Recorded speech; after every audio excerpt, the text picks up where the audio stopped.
Hi and welcome to another Carpenter Tutoring tutorial. I'm Amy and today we are going to discuss how to solve for variables in equations which contain grouping symbols, especially when that variable is trapped inside the grouping symbols. We've got a couple equations to start out with, so we have 15 equals -4 times the quantity x minus 2 plus 9, and we'll start with this one. The first thing that I see in this problem is that my variable is trapped inside these parentheses, which means it's not accessible. So in order to get it to a place in the equation where I can actually use it and manipulate it, I have to get it outside of these parentheses. Because I don't know the value of x, I can't get rid of these parentheses by solving x minus 2. So instead of simplifying what's inside the parentheses, I'm going to have to bring any relationships outside the parentheses to all of the terms inside. I see that I have a -4 in front of this group x minus 2. And in order to free both the x and the -2 from this group, I'm going to have to distribute the -4 to both terms of this expression.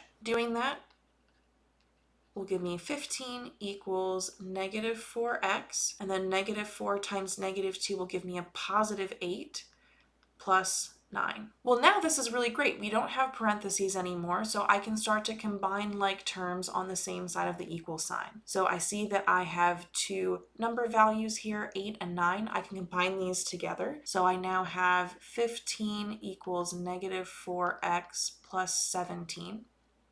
And now that I have all like terms combined, I can start solving as I normally would for any variable. So I have to use SADMEP, which again is a reversal of order of operations, PEMDAS, and we use that reverse order of operations when we're solving for a variable. So SADMEP starts with subtraction and addition. I break any of those relationships first. I see that I do have an addition relationship with 17, so I will break x's relationship with 17 by subtracting that 17 from both sides. This will give me -2 equals -4x. And then I can break the multiplication relationship between -4 and x by dividing by the value I want to get rid of. So I'll divide by -4 on both sides, and that will give me x equals 1/2. I got to 1/2 by reducing 2 and 4 each by 2, so that gave me 1 and 2, and then a negative divided by a negative will end up being a positive. So that's how we got that positive 1/2.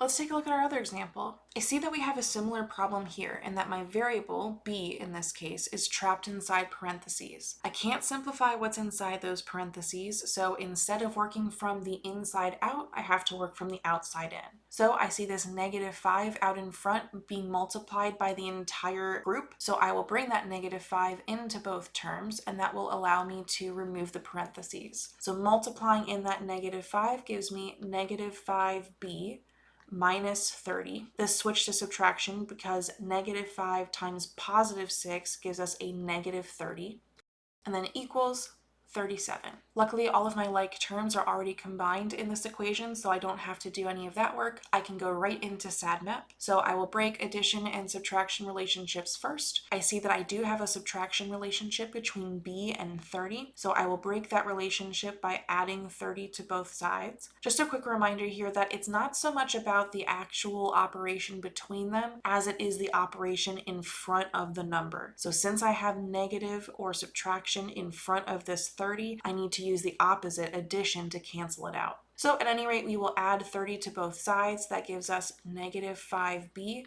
equals 67. And now I can break the relationship between -5 and b. That is a multiplication relationship, so I can break it by dividing by what I want to get rid of. I want to get rid of the -5, so I will divide by -5 on both sides, and that will give me b equals -67/5. And again, this negative came because I just took the negative that was next to the 5 and moved it in front of the entire fraction. That is okay to do because if I had 67 divided by -5, that positive divided by a negative would give us a negative answer. And so recognizing that, I can bring my negative sign out in front of the entire fraction instead of just leaving it in the denominator. Both ways are really the same.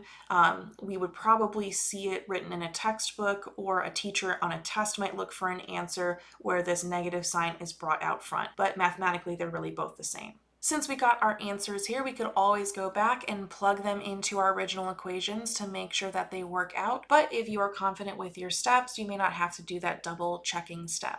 Well, I hope it's been helpful to look through a couple examples of navigating grouping symbols when solving for variables together. As always, if you have any questions or other topics that you'd like to see covered, please let me know down in the comments. If you enjoy our content, I hope you'll consider liking this video and subscribing to our channel. Thanks so much for spending part of your day with me, and I'll catch you next time.